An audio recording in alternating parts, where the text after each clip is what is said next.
started with today's episode, I would like to quickly read you our podcast disclaimer. This podcast is for educational purposes only, and it is not to substitute for professional care by a doctor or other qualified medical professional. You should always speak with your physician or other healthcare professionals before doing any fasting, changing your diet in any way, taking or adjusting any medications or supplements, or adopting any treatment plan for a health problem. The use of any other products or services purchased by you as a result of this podcast does not create a healthcare provider-patient relationship between you and any of the experts affiliated with this podcast. Any information and statements regarding dietary supplements have not been evaluated by the Food and Drug Administration and are not intended to diagnose, treat, cure, or prevent any disease. All right, and now we'll get started with today's episode. Welcome back to another episode of the Fasting Method podcast. This is Coach Terri Lance, and I am here with Coach Heather Schucker. Heather, how are you doing today? I'm doing great as usual. Terri, how are you? I'm good. I love getting to record these with you because it just feels like we just stopped somewhere and we're just going to pick it up again and keep running this ball down the field. So very excited about today's topic. The way you and I decided that we would approach it is referring to this as the problem of perfectionism. I feel like we need a big drum roll or some real music here. Daisy, maybe you could put that in when you edit. But one of the reasons I wanted to do this topic with you, Heather, is I can't remember if it's a client that we share or maybe someone in the TFM community, but they recently said, Coach Heather told me maybe I needed to allow myself to just do this and be a little messy with it. So she and I talked about getting rid of the perfectionistic approach to fasting, to eating and things. So I have been listening to a book that is very focused on perfectionism, and I think it's a fantastic book. So I'll bring in some things about that. But that's really what made me decide to ask if you wanted to cover this topic, because I can tell it's something that you've given some thought to and have some experience with. Terri, I can't even tell you how many clients I have had to say, be willing to do it messy. So often clients come to us and they expect to be expert beginners. And that's an oxymoron. That doesn't exist. When you start something new, you aren't going to be perfect. That's the whole point. You're a beginner. You have to try and fail and try again before you can develop mastery. And the beauty of lifestyle change is you get benefit in the trying. So even if it is a little messy, you're still moving forward in your journey. And that's really what we're all here to do. I love that way of thinking about it, that there's benefit when it's not perfect. And I too, with clients and community members, hear that theme so often that I should already be perfect at this. It's like, how? I started fasting, let me think, 8 years ago. And I'm still refining it. I'm still learning new things. Sometimes my fasts are complicated and they don't work real well. And other times I feel like I'm on top of the world. But if I use that lens of perfectionism, I would never do another one again. Because the odds of me having a perfect fast and doing it perfectly is pretty darn slim. Exactly. And the other thing that I see that's in that same vein is you'll see people that start the fasting method as recommended. We starting at the low end of the fasting dial and gradually moving yourself up. So they'll start with TRE, time restricted eating. They'll be eating 2 meals a day with no snacking. Everything's going great. And they're like, okay, I've done that a week. Let's go ahead and ramp up to, 24-hour fasts, OMADs, 1 meal a day, all the acronyms, right? And they'll do that for a week and they'll be like, okay, got that, move on. And you'll see them ramping up the fasting dial because if as little is good, more's better, and they'll keep moving the goalpost on themselves and making it more and more difficult until they burn out and they get overwhelmed and they quit. And what benefit did that do them? Part of being the beginner, part of accepting that this is going to be messy is also accepting that it's going to take a little time to get up to, the pace of something like 342s a week, which is a very intense therapeutic fast. And so being willing to kind of sit with things a little bit longer is part of being a beginner and taking your time and not expecting to be a perfect A student right out of the gate. Yeah, that's a really good point. This idea that because in order to succeed with this, I must become perfect. Even if I accept that I might not begin as perfect, I must become perfect. We just keep moving that goalpost. Go faster, get there sooner. It looks like this. Oh, wait, no, it looks like this. And often in doing so, we're not even paying attention to what's actually working, what's actually not working. What are the things that are causing interference?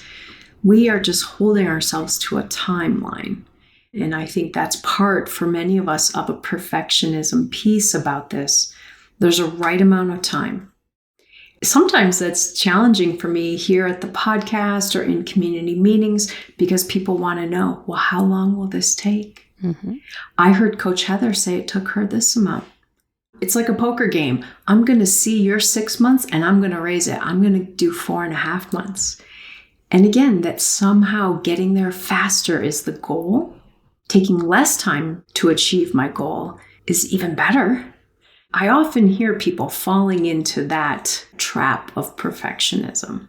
Oh my gosh, yes. And, back to my example about moving the goalposts, a lot of times because they've heard people say 342s is the gold standard, they want to get there as fast as possible so they can gold standard their way, across their finish line in 6 months flat. And yeah, I'm part of the problem. I admit it. But I think what people don't think about or remember about my story is that I was fasting on and off for 2 years before I joined this community and was able to start that therapeutic fasting. So there was a whole lot of OMADs before I started therapeutic fasting regimen. So let's just clear the air on that.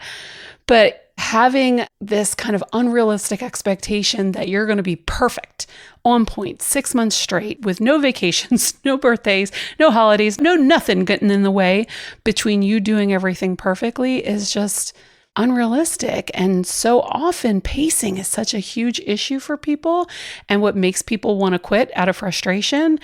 And so I think managing those expectations around pacing is really important. And the perfectionists are the ones that it's hardest with because they think, well, I'm just going to do everything right. And then I will go as fast as it, is supposed to. Careful with what is supposed to happen because there's no prescription there. Absolutely. On what's supposed to happen. What happens, happens. So I mentioned earlier, one of the other reasons that I wanted to have this conversation with you today is I'm reading a book, and I know you should never explain a book before you finish reading it, but I'm so excited about this topic. So look out, y'all will probably be hearing a lot more about it. But it's a book called Finish, and the author's whole point so far really is that the challenge with people reaching their goals, he used to think it was a problem of not starting. And so he taught people how to start, how to get started when you have a goal. If you want to write a book, sit down and write the first 3 pages and then you'll just take off. But he realized more recently, and really studying it and reflecting on it, the bigger problem is not finishing. And in reality, many of us are really good at starting goals. I cannot even tell you how many craft projects I have gotten so excited about doing. I buy the supplies and I do about a half hour and then I never do it again. I have so many blankets that I started making at one point. They have moved with me like 7 times since I started them, but many of us have a problem of finishing. And his message really is about the reason we don't finish is because of our perfectionistic expectations. I don't even remember. He shares some statistics early on about New Year's resolutions. goal setting and goal completion in general. And I think he said 92% of people do not complete their goals. 92%. It's heartbreaking. Those don't sound like good odds for us, do they? They do not. So the reality is, that's why I wanted to have this conversation. I think we need to keep learning how to get out of our own way and work on allowing ourselves to complete the things that are important to us. And the biggest thing to do to complete things is to stop expecting ourselves to be perfect. Many of us already know this, but when it comes back to the New Year's resolutions, I know we're a little bit past the New Year's time now, but one of the reasons so many of us don't make much progress is because they're unrealistic goals to start with. We aim for the moon because we've been told that we should, and at least we'll hit some good spots along the way, right? But it's the good spots along the way that we really should be aiming for. And so in this book, he really addresses how to help us start to change from setting unrealistic expectations and learning to follow through. And there's this phrase that he uses, the day after perfection. And I think what he's referring to by how he uses it is the day we realize we aren't perfect at this, it all stops. And that's the day we need to continue. So when I think of TFM, the day I don't complete my 24-hour fast, that's the time to keep going. But when we have a perfectionistic motivation, we just see it as all lost, all done. Obviously, we're not going to succeed because we didn't do that. And he gives all kinds of great examples in the book about how he's experienced this and how others that he works with experience this. But that idea that we expect it to go and every day be just right, and every time we attempt our fast or every meal we eat will be just right. And when we realize it's not, we throw in the towel. I know our listeners can't see, but you're nodding as you're listening to me. So I'm curious, have you experienced that before? Oh, goodness. Well, first of all, I certainly have, and it is something that many of my clients deal with. They just expected themselves to be able to change a lifetime worth of habits on a dime. And they're like, I can't believe I couldn't just change my entire way of eating and fast 3 times a week and exercise every day and meditate and get to sleep on time. And this whole laundry list of things that we talk about being important for health. And they're like, I can't believe I just can't do all of this stuff. Really? You can't? You haven't done it for the past 40 years. You thought that a couple weeks would be all you needed? Give yourself a little grace. But Heather, if I do it perfectly, yes, it will only take that long if I do it perfectly. Yeah. Well, friend, you ain't perfect. I'm sorry if I'm the first one to say it, but you are not perfect. Not a single one of us are. And the beauty is you don't have to be. As evidenced by Terri's experience, my experience, you get to reach goals whilst being imperfect. Isn't that liberating? Isn't that exciting? So, on the note that you were talking about how people run into the issue of they have that day where they're like, oh no, I didn't do the thing. I see that a lot when people try to do streaks, right? They'll do something and they'll be like, I'm going to exercise every single day. And then the day that they miss, they're like, well, I didn't do it, so I guess I'm just not going to exercise anymore. What a terrible frame.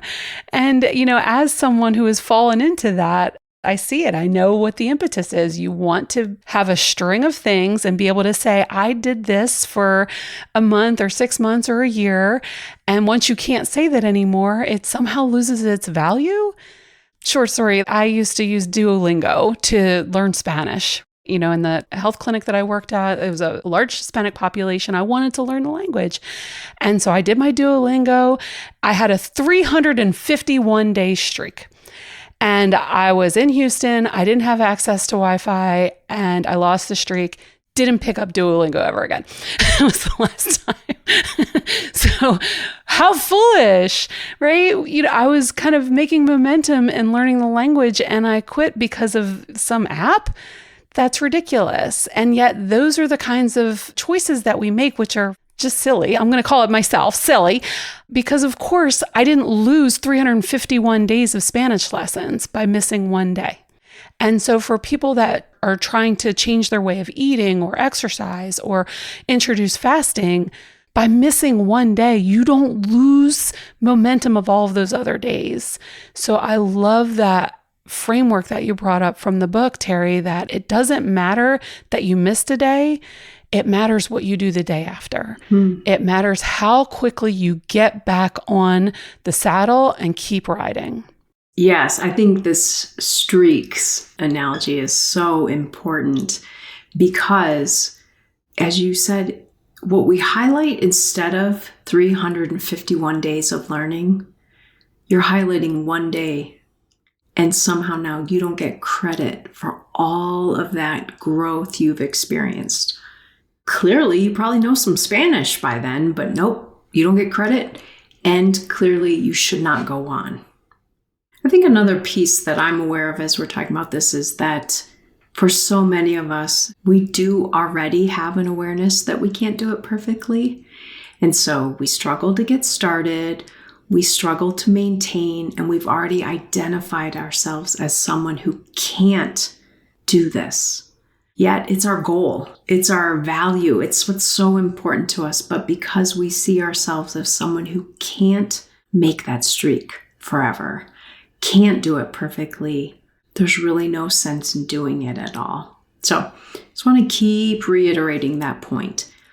In his book, the author, I didn't mention his name, is Jon Acuff, and the book, again, is called Finish. He shares a recommendation, it's kind of a twofold recommendation, that I think most perfectionists at this point would stop listening to his book, would say that, man, is ridiculous, I will not read that book, I am fine doing what I'm doing. But what he encourages to help us eliminate some of this perfectionism around reaching our goal is one of two options. Cut the goal in half or double the time frame in which we expect to reach the goal. So around weight loss, I can't, again, quantify how many times I've heard someone in our community say, I'm turning 50 next year, or I turn 65 in September, and I need to lose 65 pounds by then, or I need to lose 50 pounds by then, or whatever it is. And so I think what he would encourage in this point, and again, this is not, I have 3 weeks to lose 60 pounds, but he would say, cut it in half. He did some studies and gathered some information on a 30-day goal setting thing that he runs, an online group, and people set their goal, and the people who cut their goal in half not only reached their goal but exceeded it, and those who did not cut their goal in half did probably less than half.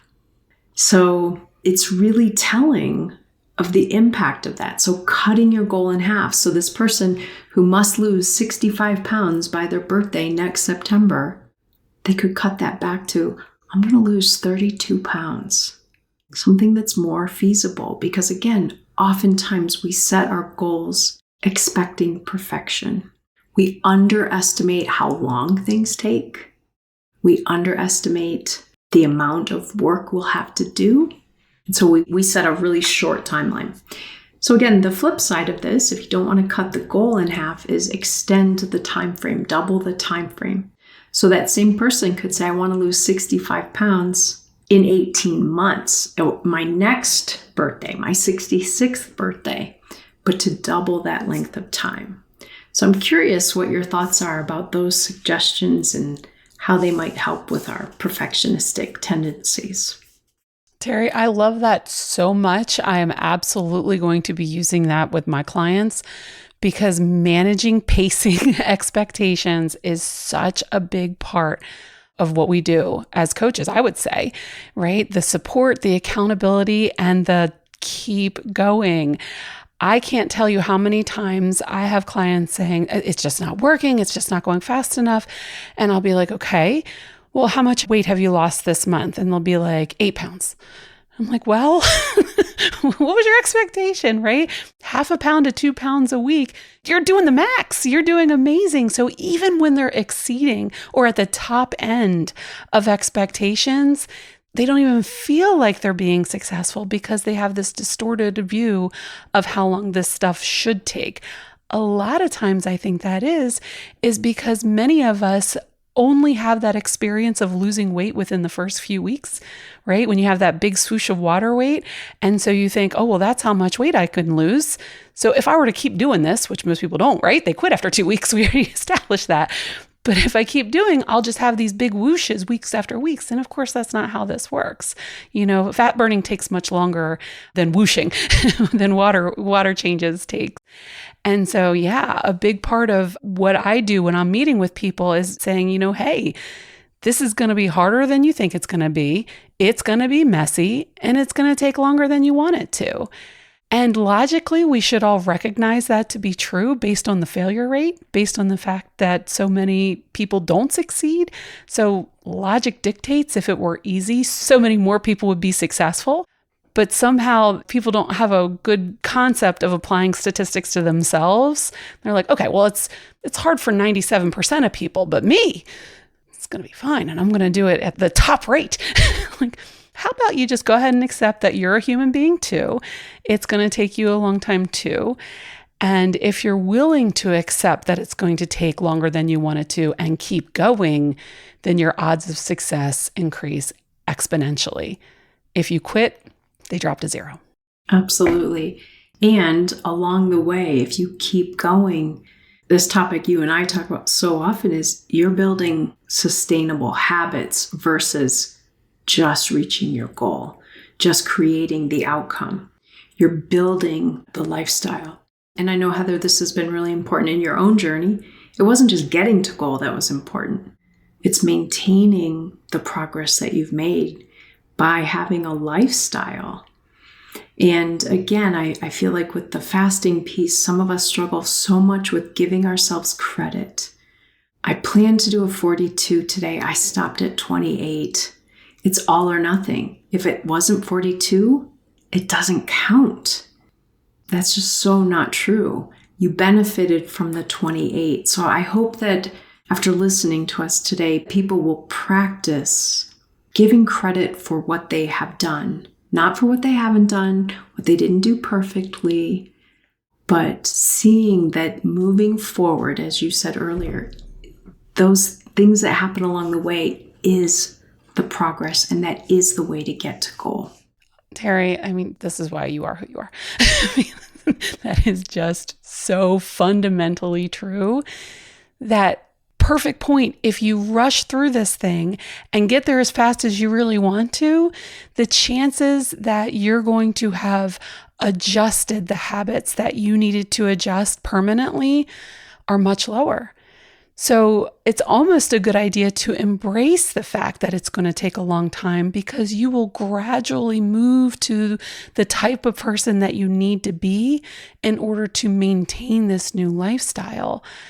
And when it comes to habit change, as you mentioned, one of the most important things that you need to do to create a new habit is to celebrate the inputs, right? You do something that moves you in the right direction. You celebrate yourself for doing it.